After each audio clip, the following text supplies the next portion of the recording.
삶으리니 널 보는 이마다 주 생각하리. 너 성결케 위해 주 따라가고 일 다급하여도 당황치 말고 정칠 더울 때나 또 슬플 때나 너 주님만 믿고 늘 따라가라.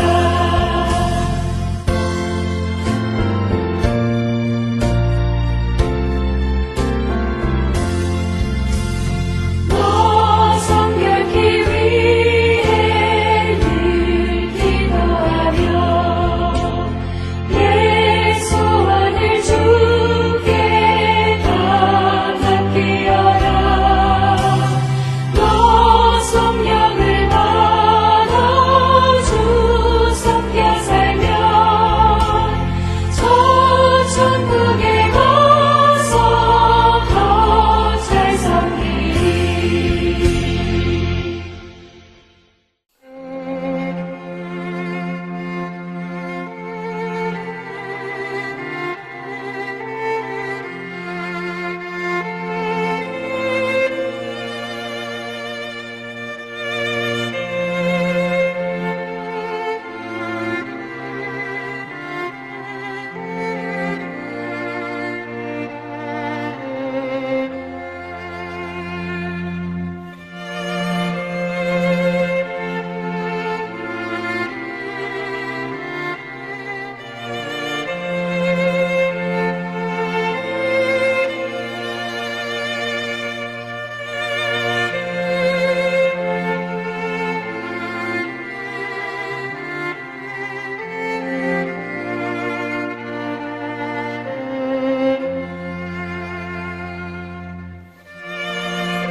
우리가 마음의 뿌림을 받아 악한 양심으로부터 벗어나고 몸은 맑은 물로 씻음을 받았으니 참마음과 온전한 믿음으로 하나님께 나아가자.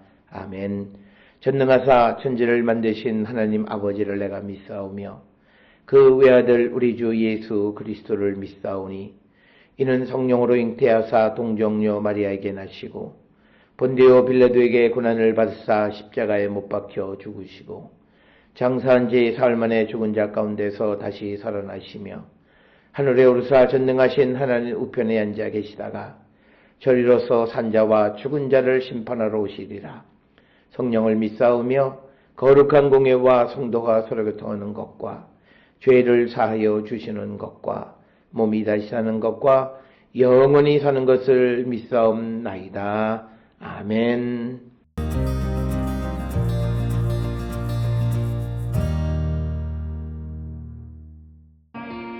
만일 종자에 물이 묻었을 때에 그것이 그 위에 떨어지면 너희에게 부정하리라.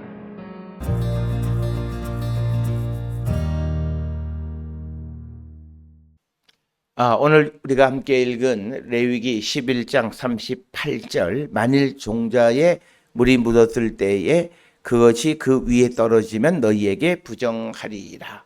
파종을 위해 물에 적셔진 씨앗에 부정한 동물의 사체가 닿았을 경우 그 씨앗이 부정하게 된다는 규정입니다.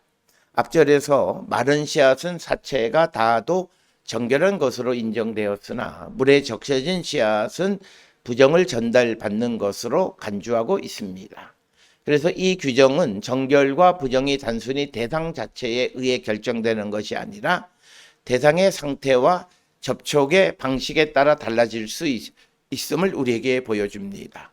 하나님께서는 이러한 세밀한 규정을 통해 이스라엘 백성이 일상의 농경 생활 속에서도 거룩과 부정을 분별하며 살아가도록 교육하셨습니다. 레위기 11장 38절은 앞선 37절과 의도적으로 대조를 이룹니다. 37절에서는 심을 종자에 부정한 동물의 사체가 떨어져도 정결하다 이렇게 규정하지만 38절에서는 그 종자에 물을 더한 후에 키 이툼 마임 알세락에 따라 상황이 달라진다 이렇게 선언합니다. 이처럼 본문은 동일한 씨앗이라도 그 상태에 따라 정결 여부가 달라질 수 있음을 보여줍니다. 물이 더해지다로 번역되어진 그 히브리어 유탐이라고 하는 것은 나탄 동사의 수동태로서 씨앗이 물을 흡수하여 발화를 준비하는 상태를 의미합니다. 그래서 히브리어 사전은 이 표현이 단순히 씨앗이 젖은 상태를 넘어 생명 활동이 시작되는 상태를 나타낸다 이렇게 설명합니다. 다시 말해 마른 씨앗은 외부의 부정을 흡수하지 않는 것으로 이해되었지만 물을 머금은 씨앗은 외부와 접촉하여 영향을 받을 수 있는 상태가 된다 이런 의미입니다. 그래서 본문에 부정하다라고 하는 히브리어의 그 탐매라는 것은 도덕적 죄를 의미하지 않고 제의적으로 하나님 앞에 나갈 수 없는 상태를 가리킵니다. 그래서 70인역은 이것을 아카타르포스로 번역해서 제의적 부정 의미를 그대로 유지하고, 그래서 신약에서도 이 단어는 정결과 부정에 관한 논의에서 동일한 의미로 사용됩니다. 밀그롬은 이 38절이 레위기의 정결법 가운데 가장 세밀한 커스위스틱 로, 즉 사례법 가운데 하나다 이렇게 평가합니다. 그는 씨앗이 물을 머금으면 외부의 부정을 받아들이는 상태가 되고, 이것은 단순한 위생 규정이 아니라 생명과 죽음의 접촉을 상징하는 것으로 설명합니다. 즉 물은 생명의 시작을 가능하게 하지만 동시에 죽음의 영역과 접촉할 경우 부정도 전달될 수 있다라고 하는 겁니다. 또한 베남은 역시 본문의 핵심이 위생학이 아니라 상징성에 있다 이렇게 해석하면서 씨앗은 새로운 생명을 상징하며 물은 그 생명을 활성화하는 요소가 됩니다. 그러나 생명의 시작 단계에서 죽음의 상징인 사체가 접촉하면 의례적으로 부정하게 되는 것은 생명과 죽음이 혼합되어서는 안 된다는 창조 질서를 드러냅니다. 또한 바룩 레빈은 본문은 농경사회의 현실과 연결하여 설명하는데, 씨앗은 이스라엘 공동체의 생존을 위한 가장 중요한 자원이었고 파종전에 씨앗을 적시는 관습도 존재했음을 보여줍니다. 그래서 본문은 실제 농업 현장에서 발생할 수 있는 상황을 규정하면서도 동시에 하나님의 거룩을 농업 활동 속에까지 확장시키고 있음을 보여줍니다. 메리 더글라스는 이 구절을 창조 질서의 상징 체계 안에서 해석을 합니다. 그래서 그녀는 마른 씨앗은 아직 잠재적 생명의 상태에 있지만 물을 흡수한 씨앗은 이미 생명 활동이 시작된 존재이므로 외부의 영향에 민감해진다 이렇게 설명합니다. 그래서 정결 규정도 이런 생명의 상태에 따라 달라진다 이렇게 설명합니다. 후대 유대교는 이 구절을 매우 중요하게 해석합니다. 미시나의 막쉬리는 레위기 11장 38절을 근거로 음식이 제의적 부정을 전달받기 위한 조건을 체계화합니다. 특히 물뿐 아니라 포도주, 기름, 우유, 이슬, 피, 꿀 등 7종류의 액체가 음식에 닿으면 제의적 부정을 받을 수 있다는 세부 규정을 발전시켰습니다. 이것은 레위기 11장 38절이 제2성전 유대교 정결법 형성에 결정적 역할을 하였음을 보여주는 내용이 되겠습니다. 기독교 해석의 전통에서도 레위기 11장 38절은 상징적으로 이해되었습니다. 오리게네스는 물을 하나님의 은혜로, 씨앗을 인간의 삶으로 비유하면서 하나님의 은혜를 받은 사람은 더욱 거룩한 삶으로 살아야 한다는 해석을 하였고, 어거스틴은 물을 받은 씨앗이 외부의 영향을 쉽게 받는 것처럼 신앙 안에서 성장하는 성도도 세상의 죄와 유혹을 더욱 경계해야 한다고 설명합니다. 또 칼뱅은 본문의 핵심을 형식적 규례보다 삶의 모든 영역에서 하나님 앞에 자신을 구별하는 순종의 태도에서 찾습니다. 그래서 레위기 11장 38절은 생명의 시작과 하나님의 거룩이 긴밀하게 연결되어 있음을 보여줍니다. 씨앗은 새로운 생명의 가능성을 상징하고 물은 그 생명을 활성화하는 은혜의 수단입니다. 그러나 생명이 시작되는 자리에는 죽음과 부정이 함께 존재할 수가 없다라고 하는 것이 본문의 핵심이 되겠습니다. 그래서 하나님께서는 이 규정을 통해 이스라엘 백성이 단순히 의식을 지키는 것이 아니라 생명을 존중하고 창조 질서를 보존하는 삶을 살아가도록 가르치십니다. 또한 본문은 거룩이 예배당 안에서만 실천되는 것이 아니라 농사와 노동, 생계와 같은 일상의 영역에까지 확장되는 삶의 원리임을 보여줍니다. 결국 하나님의 거룩은 생명을 살리고 보호하는 방향으로 나타나야 하고 언약 공동체는 그 질서를 삶 속에서 지속적으로 실천해야만 합니다. 오늘날 그리스도인들은 레위기의 제의적 정결법을 그대로 적용받지는 않지만 그러나 레위기의 정결법이 강조하는 생명 중심의 거룩은 여전히 중요한 신앙적 원리가 됨을 잊어서는 안 됩니다. 그래서 하나님께서는 생명이 시작되는 자리와 인간의 일상적인 노동에까지 거룩하게 여기시고 그래서 성도는 가정과 직장, 학교와 사회에서 생명을 존중하고 하나님의 질서를 세우는 삶을 살아야만 합니다. 또한 본문은 사람이 어떠한 환경에 자신을 노출시키느냐에 따라 영향을 받을 수 있음을 보여주는 말씀입니다. 물을 머금은 씨앗이 외부의 영향을 쉽게 받듯이 신앙 안에서 성장하는 성도도 주변 환경과 가치관의 영향을 깊이 받습니다. 그러므로 하나님의 말씀과 성령 안에서 자신을 지속적으로 지키고 생명을 살리고 공동체를 세우는 가치에 자신을 두어야 함을 가르쳐주는 말씀이 되겠습니다. 예수 그리스도께서 죄와 죽음을 이기시고 참된 생명을 주셨으며 성도는 그 생명 안에서 날마다 새로워져 하나님의 거룩을 세상 가운데 드러내야만 합니다.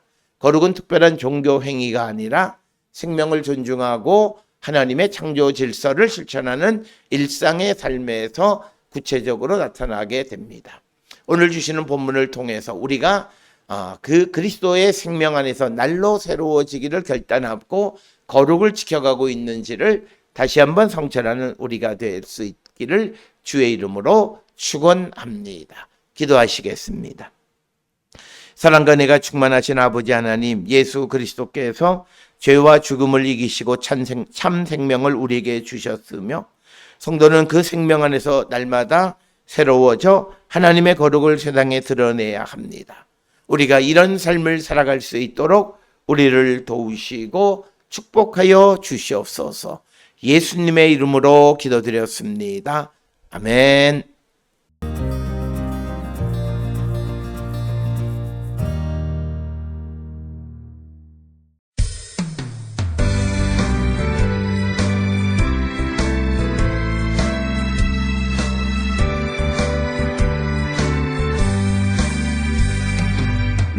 예수 믿고서 제사함 받아 나의 모든 것 다 변했네. 지금 내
기도하시겠습니다.